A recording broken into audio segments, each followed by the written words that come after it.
நன்றி சொல்றேன். தொடர்ந்து நாம் செய்திக்குள்ளாக கடந்து செல்வோம். இன்று நாளின் கூட செய்திகளுக்கு சகோதரர் ஜோசப் தியாகராஜ் அவர்களை கூடி வந்துள்ள சகோதரர்கள் சகோதரிகள் யாவருக்கும் நமது ஆண்டவரும் உயிர்த்தெழுந்த நமது அன்பு ரட்சகருமாய் இயேசு கிறிஸ்து நாமத்திலே வாழ்த்துக்களையும் வணக்கங்களையும் தெரிவித்துக் கொள்கிறேன். இன்றைய நாளில் நாம் 7வது வாரமாக உன்னத பாட்டை ஆராய்ச்சி செய்து கொண்டிருக்கின்றோம்.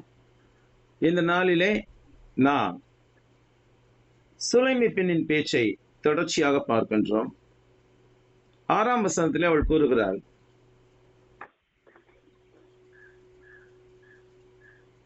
நான் கருப்பாய் இருக்கிறேன் என்று பாராதேயுங்கள், வெயில் என் மேல் பட்டது, என் தாயின் பிள்ளைகள் என் மேல் கோபமாயிருந்து என்னை திராட்சை தோட்டங்களுக்கு காவற்காரியாக வைத்தார்கள். என் சொந்த திராட்சை தோட்டத்தையோ நான் காக்கவில்லை. மணப்பெண் தன் நிறம் மாற்றத்திற்கு கூறும் காரணம் என்ன? இந்த இடத்துல அவளின் கருப்பு நிறம் இயற்கையானதல்ல, மாறாக அவள் வெயிலின் பாதிப்பினால் அவ்வாறு நிறமாற்றம் அடைந்ததாக கூறினாள். நாம் படைக்கப்பட்ட போது நமது இயல்பு, அதாவது ஆவிக்குரிய இயல்பு நன்றாகவே இருந்தது. பிள்ளைகள் கர்த்தரால் வரும் சுதந்திரம், கர்ப்பத்தின் கனி அவரால் கிடைக்கும் பலன் என்று சங்கீதம் 127:3 வாசிக்கிறோம். ஆனாலும் இந்த உலகத்தில் வாழ்கின்ற போது ஆவிக்குரிய பலவிதமான சோதனைகளினால் நமது ஆத்மாவின் இயல்பு காலப்போக்கில் மாற்றமடைகிறது. சோதனை என்ற சூரியனின் வெயில் நமது ஆத்மாவின் இயல்பை மாற்றி போடுகிறது. நமது நேசர் நம்மை பார்க்கும்போது நமது ஆத்மாவின் இயல்பு திரிந்து கருப்பாக தோன்றுகிறது. நான் ஏற்கனவே சொல்லியிருக்கிறேன், கருப்பு என்பதும் ஒரு நிறம்தான். அதில் தாழ்மை, அதை சிறுமைப்படுத்துவதற்கு காரணம் இல்லை. ஆனால் இங்கே சொந்த இயல்பு மாறி கருப்பாக போகும்போது அது நன்றாக இருப்பதில்லை. உதாரணத்துக்கு எடுத்துக்கொள்வோம், என்னையே நான் உதாரணத்துக்கு எடுத்துக்கொள்ளலாம். சிறு பிள்ளையா இருந்த பொழுது என்னுடைய முகம் மாத்திரமல்ல, என்னுடைய உடல் முழுவதுமே அவ்வளவு வெளுமையாக இருக்கும். ஆனால் இப்பொழுது பார்த்தால் வெயில் காலத்தில் வெயில் அங்கேயும் அங்கேயும் அலைந்து தெரிந்து முகமெல்லாம் கருத்து போய்விட்டது. அதே மாதிரி சிலருக்கு சர்க்கரை வியாதி ஏற்படுகிற போது அவருடைய உடலே கருத்து போகிறது. இந்த மாதிரி சோதனைகள் ஏற்படும் போது ஆத்மாவின் இயல்பு கருத்து போய் விடுகிறது. இதற்கு மிகச் சிறந்த உதாரணம் நம்முடைய கர்த்தர் கூறிய விதைப்பவன் உவமையில் இருக்கிறது. மத்தேயு 13:5-6 சொல்லுகிறார், சில விதை அதிக மண்ணில்லாத கற்பாறை இடங்களில் விழுந்தது. மண் ஆழமாயிராததினாலே அது சீக்கிரமாய் முளைத்தது. வெயில் ஏறின போதோ தீந்து போய் வேறில்லாமையால் உலர்ந்து போயிற்று. வசனமாகிய விதை இதயத்தில் முளைப்பதை கவனிக்க வேண்டும். ஆனால் வசனத்தின் வேரானது உலகின் தொல்லைகளாலும் ஐஸ்வர்ய மயக்கங்களாலும் வாடிவிடுகிறது என்று கூறப்படுகிறது. ஆனால் மணப்பெண் தாங்க வேண்டிய கட்டாயத்தில் இருந்த பகலின் சுமை மற்றும் வெப்பத்தால் இந்த கருமை நிறத்தை பெற்றாள். அவள் வெயிலில் எரிந்தாள், பாடுகள் மற்றும் துன்புறுத்ததால் எரிந்தாள். மேலும் இவ்விடத்தில் பார்க்கின்றோம், மிகப்பெரிய பேரழகிகளும் கூட உலக அழகியாகவே இருக்கட்டும், கடுமையான வெயில் நேரத்திலே வெயிலில் நின்றால் நிறமாற்றம் அடையக்கூடும். டேன் என்று சொல்கிறார்கள். ஸ்கின் டோன் டேன் ஆயிருச்சு. இங்கே மணப்பெண் தனது பிரச்சனைகளை எவ்வாறு குறைக்கிறாள் என்பதை கவனிக்க வேண்டும். பாருங்க, யாக்கோபு கூட தன் மாமனை வேலை செய்த போது தான் பட்ட பாடுகளை பற்றி பிற்பாடு அவனிடம் கூறுகையில் ஒரு வார்த்தை சொல்லுகிறான். ஆதியாகமம் 31:40 வசனத்துல, பகலிலே வெயிலும் இரவிலே குளிரும் என்னை பட்சித்தது. பகலிலே வெயில் என்னை பட்சித்தது என்று கூறுகிறான். நித்திரை என் கண்களுக்கு தூரமாயிருந்தது, இவ்விதமாய் பாடுபட்டேன் என்று கூறுகிறார். அப்ப பகலிலே வெயிலானது ஒருவரை தோலினுடைய நிறத்தை மாற்றுவது போல சோதனைகளிலே அகப்படுகிற ஆத்மா தன்னுடைய இயல்பை மாற்றி விடுகிறது, மாறி போகிறது, இயல்பு மாறி போகிறது. மனிதனை தேவன் செம்மையானவனே உண்டாக்கினார். ஆனால் இந்த உலகத்திலே அவன் பல உபாய தந்திரங்களை தேடி கற்றுக்கொண்டான். ஆக இங்க உண்மையில் நடந்த விஷயம் என்ன என்று பார்க்கும்போது என்ன சொல்றான் மணப்பெண், என் தாயின் பிள்ளைகள் என் மேல் கோபமாயிருந்து என்னை திராட்சை தோட்டங்கள் காவற்காரியாக வைத்தார்கள். அவள் தன் சொந்த வீட்டாரின் அதிருப்திக்கு ஆளானார். அவள் தாயின் பிள்ளைகள் அவள் மீது கோபப்பட்டார்கள். அவள் பொய்யான சகோதரர்களால் ஆபத்தில் இருந்தாள். பொய்மையான சகோதரர்கள், அவருடைய சொந்த வீட்டாரே அவளுக்கு எதிரிகளானார்கள். மத்தேயு 10:36 இயேசு சொல்லுகிறார், ஒரு மனுஷனுக்கு சத்துருக்கள் அவன் வீட்டாரே. இயல்பான மனிதர்களைப் போலவே அவளுடைய சகோதரர்கள் அதே குடும்பத்தின் உறுப்பினர்களாக, அதாவது அவளுடைய தாயின் பிள்ளைகளாக இருந்தார்கள். ஆனால் அவர்கள் அவளுடைய தந்தையின் பிள்ளைகள் அல்ல. இந்த நேரத்துல நம்ம நம்மை நிறுத்தி பார்க்க வேண்டிய மணப்பெண்ணின் இடத்திலே நாம் பரலோகத்தில் உள்ள தேவனாகிய பிதாவுக்கு பிள்ளைகளாக மாறினோம். அதே சமயத்துல நம்மோடு உடன் பிறந்தவர்கள், நம்முடைய உற்றார் உறவினர்கள் தேவனுடைய பிள்ளைகளாக மாறாமல் இருக்கிற போது அவர்களுடைய தந்தை வேறு என்றாகிறது. ஆவிக்குரியவைகளை நான் சொல்லுகிறேன். ஒரே தாய்க்கு நாம் பிறந்திருந்தாலும் தந்தையர்கள் வித்தியாசப்பட்டவர்களா இருக்கின்றன. ஏனென்றால் நாம் பிதாவை தகப்பனாக ஏற்றுக்கொண்டோம், பிதாவாகிய தேவனை தகப்பனாக ஏற்றுக்கொண்டோம். ஆனால் அவர்கள் இன்னும் ஏற்றுக்கொள்ளவில்லை. யாரு? நம்முடைய உறவினர்கள். இது உதாரணமாக யூதர்களுடன் உறவினர்கள் என்று கூறிக்கொண்ட சமாரியர்கள் எருசலேமின் செழிப்புக்கு வழிவகுக்கும் எந்த ஒரு விஷயத்திலும் கோபமடைந்தார்கள். நெகேமியா 2:10 நம்ம இவ்வாறு வாசிக்கிறோம், இதை ஓரோனியனான சன்பலாத்தும் அம்மோனியனான தொபியா என்னும் ஊழியக்காரனு கேட்ட போது இஸ்ரவேல் புத்திரனின் நன்மையை விசாரிக்க ஒருவன் வந்தான் என்பது அவர்களுக்கு மிகவும் விசனமாய் இருந்தது. பிரியமானவர்களே, நாம் தேவனுடைய சபையிலே, தேவனுடைய ராஜ்யத்திலே உறுப்பினர்கள் ஆகின்ற போது முதலில் எரிச்சல் படுவது, முதலில் கோபப்படுவது நம்முடைய சொந்த வீட்டார் தான். என்னுடைய வாழ்க்கையில இதை நான் அனுபவித்திருக்கிறேன். என்னுடைய தாயார் ரோமன் கத்தோலிக்க மார்க்கத்திலே மிகவும் வைராக்கியமுள்ள ஒரு பெண்ணாக இருந்தவர்கள். என்னுடைய தாயின் தாயும் அதே போன்றுதான் வைராக்கியம் உள்ளவர்களாக இருந்தவர்கள். நான் சபைக்குள்ளாக பிரவேசித்த போது, ஞானஸ்தானத்திலே சபைக்குள்ளாக பிரவேசித்த போது அன்று தொடங்கிய என் போராட்டம் என் தாய் மரணம் அடையும் வரை மாறவே இல்லை. மிகுந்த வைராக்கியம் உள்ளவர்களாக இருந்தார்கள். அவர்களை மாற்றவே முடியாமல் போய்விட்டது. எத்தனை பேர் போதித்தார்கள், ஆனால் அவர்கள் கொஞ்சம் கூட மாறவில்லை. காரணம் என்ன? நம்ம பெயர் சொல்லி நம்ம கேட்கிறதா? அதேதான். பிரியமானவர்களே, இஸ்ரவேலின் புத்திரன் நன்மை விசாரிக்க ஒருவன் வந்தான் என்பது அவர்களுக்கு மிகவும் விசனமாய் இருந்தது. தேவனிடத்திலே சேர்ந்து விட்டால், ஆனால் என் தாய்க்கு தெரியும் கிறிஸ்துவின் சபைதான் உண்மையான சபை என்பது தெரியும். ஒரு வீம்புக்காக, ஒரு வைராக்கியத்திற்காக அவர்கள் அப்படியே இருந்து விட்டார்கள். தேவனுடைய மக்கள் தங்கள் சொந்த தாயின் பிள்ளைகளின் கோபத்தின் கீழ் விழுவது புதிய விஷயம் அல்ல. பாருங்க, சங்கீதம் 55 12-13 எப்படி சொல்றாரு பாருங்க தாவீது. என்னை நிந்தித்தவன் சத்துரு அல்ல, அப்படி இருந்தால் சகித்தேன். எனக்கு விரோதமாய் பெருமை பாராட்டினவன் என் பகைஞன் அல்ல, அப்படி இருந்தால் அவனுக்கு மறைந்திருப்பேன். எனக்கு சமமான மனுஷனும் என் வழிகாட்டியும் என் தோழனுமாகிய நீயே அவன். ரோட்ல நின்றுகிட்டு கேட்கிறாங்க எங்க அம்மா, அவன்லாம் ஒரு மனுஷன், அவன்கிட்ட போய் கேட்குறீங்க என்று சொல்லி. நான் கிறிஸ்தவன் ஆன பிற்பாடு அவர்கள் வேணும்னே போட்டிக்கு எங்கள் வீட்டின் முன்னால் ஒரு சிறிய சிலுவத்தினை என்று சொல்வார்கள், அதை வைத்துக் கொண்டு வழிபட்டு கொண்டிருந்தார்கள். அதுக்கு உத்தரவு கேட்பது, அதை வைக்கலாமா என்று கேட்பதற்கு வந்த என் உறவினரிடத்துல எங்க அம்மா சொன்ன வார்த்தை அது. ரோட்ல நின்றுகிட்டு, ஏய் அவன்லாம் ஒரு மனுஷன், அவனை போய் கேட்கிற? என்னை நிந்தித்தவன் என் சத்துரு அல்ல, அப்படி இருந்தால் சகிப்பேன். எனக்கு விரோதமாய் பெருமை பாராட்டுவன் பகைஞன் அல்ல, அப்படி இருந்தால் உனக்கு மறைந்திருப்பேன். எனக்கு சமமான மனுஷனும் என் வழிகாட்டியும் தோழனுமாகிய நீயே அவன். இது பிரச்சனையை மேலும் எரிச்சல் ஊட்டதாகவும் துக்ககரமானதும் ஆக்குகிறது.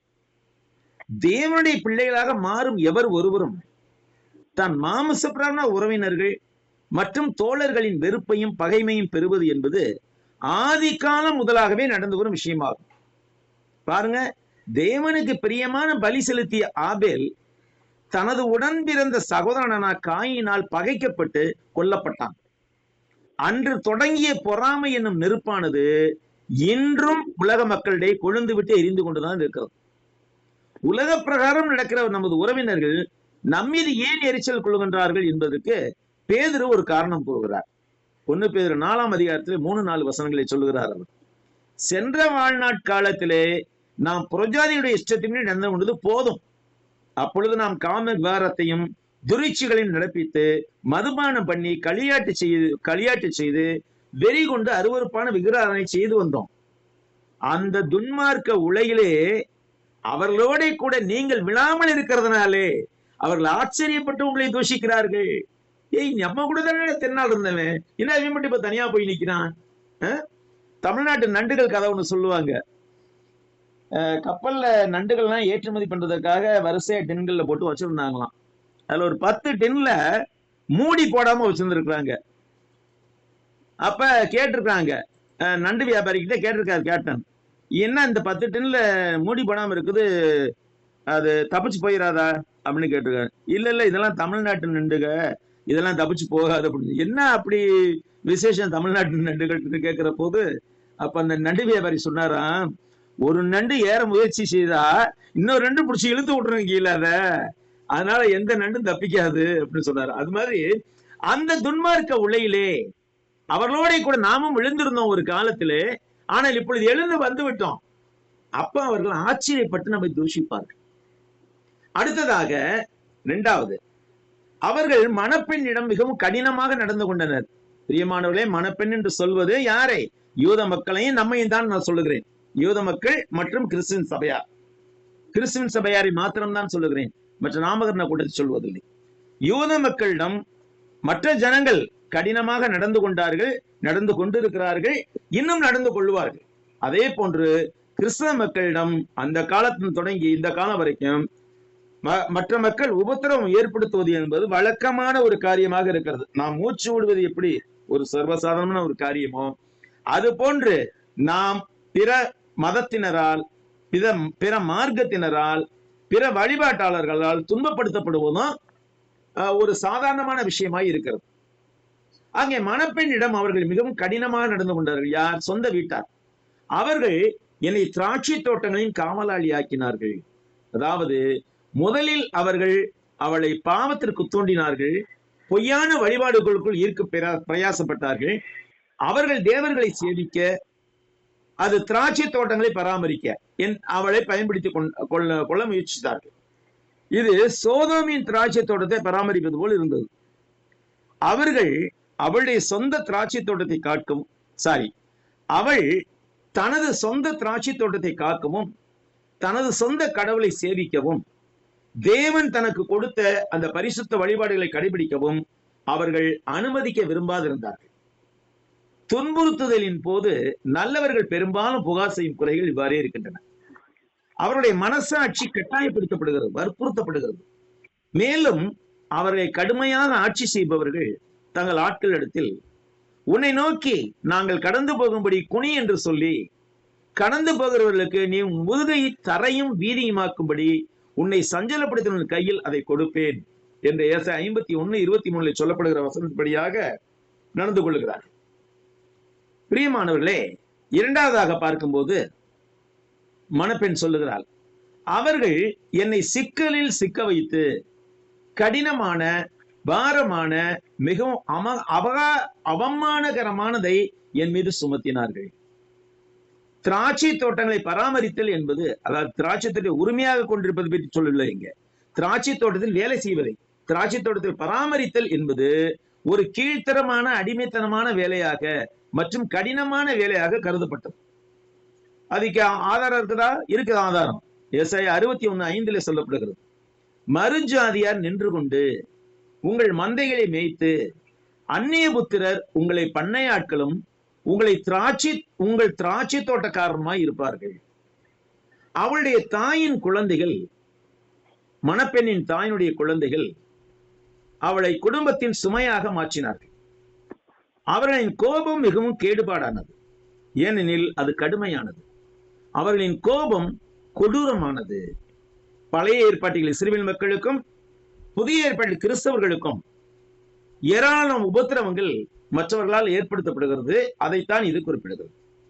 அடுத்து இந்த வசனத்துல வர்ற அடுத்த காரியம் என்னன்னு பார்க்கும்போது, என் சொந்த திராட்சை தோட்டத்தையோ நான் காக்கவில்லை.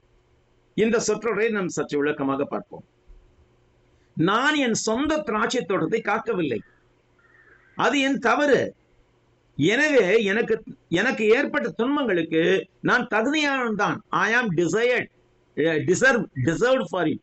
டிசர்வ்னாக எனக்கு இது வர்றது தகுதிதான், ஏன்னா நான் அந்த தவறு செஞ்சிருக்கிறேன் என்று மணப்பெண்ணின் விடத்தில் கூறுவது போல் உள்ளது. மணப்பெண்ணின் சகோதரர்கள் அவளை துன்புறுத்துவதில் எவ்வளவு அநீதியானவர்களாக இருந்தாலும், நம்மை மற்றவர்கள் துன்புறுத்துவதில் எவ்வளவு அநீதியானவர்களாக இருந்தாலும், அவர்களை அவ்வாறு செய்ய அனுமதித்ததில் தேவன் நீதியுள்ளவராய் இருக்கிறார்.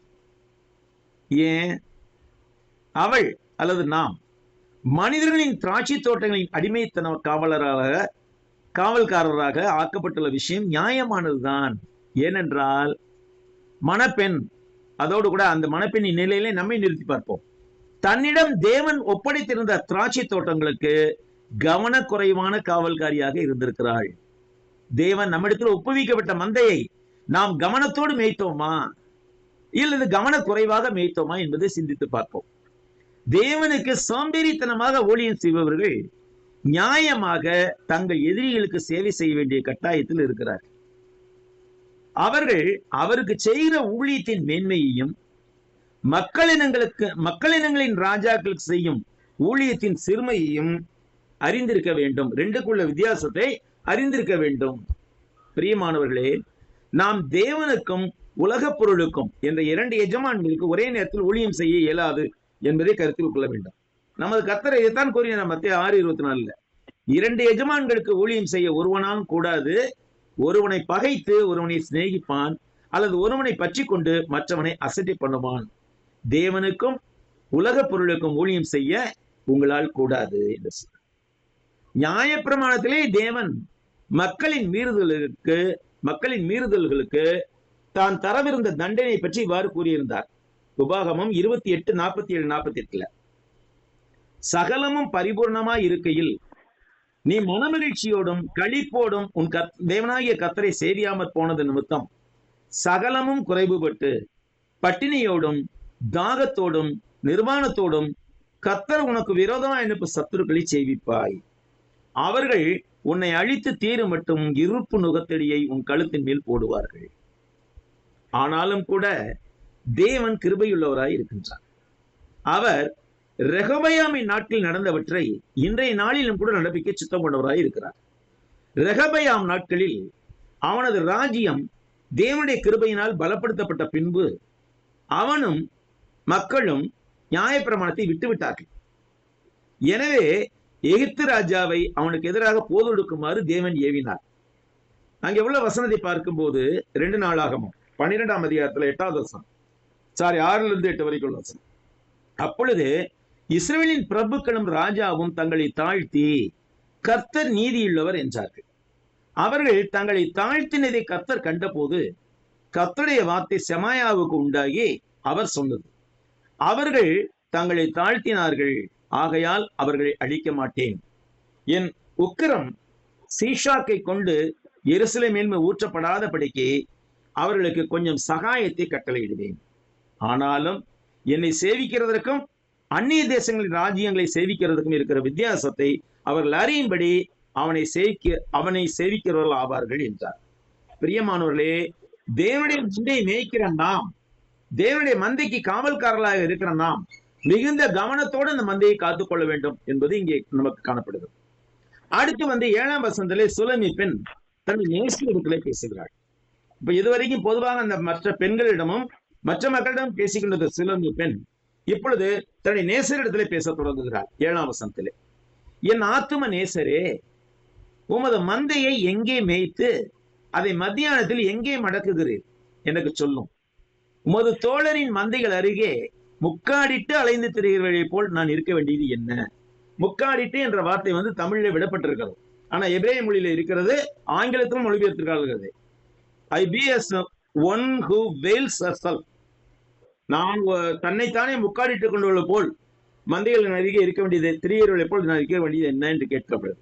ஆனால் முக்காடிட்டு என்ற வார்த்தை எபிரேய மொழியில உள்ள பின்னாடி பார்ப்போம். அது சுலமி பெண்ணின் கேள்வியிலிருந்து நமக்கு கிடைக்கும் பாடங்கள் என்ன? சாலமோனின் உன்னத பாட்டு 1:7 அந்த பெண் தன் நேசரிடத்தில் அவர் தன் மந்தையை எங்கே மேய்க்கிறார் என்று கேட்கிறாள். அவர் இருக்கும் இடத்தை அறிய விரும்புகிறாள். மேலும் முக்காடு போட்ட தனது நிலையை மாற்றவும் அலைந்து திரியும் பெண்ணாக தான் காணப்படுவதை தவிர்க்கவும் ஆசைப்படுகிறாள். இந்த வசனம் நெருக்கம், ஏக்கம் மற்றும் நேசரிடமிருந்து பிரிந்து விடுவோமோ என்ற பயம் ஆகிய 3 கருப்பொருட்கள் உடையதாக காணப்படுகிறது. மேய்த்தல் மற்றும் மதிய ஓய்வு ஆகியவற்றின் சித்தரிப்புகளானவை உறவில் வழிகாட்டுதல், நெருங்கி இருப்பதற்கான ஏற்பாடு மற்றும் அமைதிக்கான அவசியம் ஆகியவற்றை வலியுறுத்துகிறது.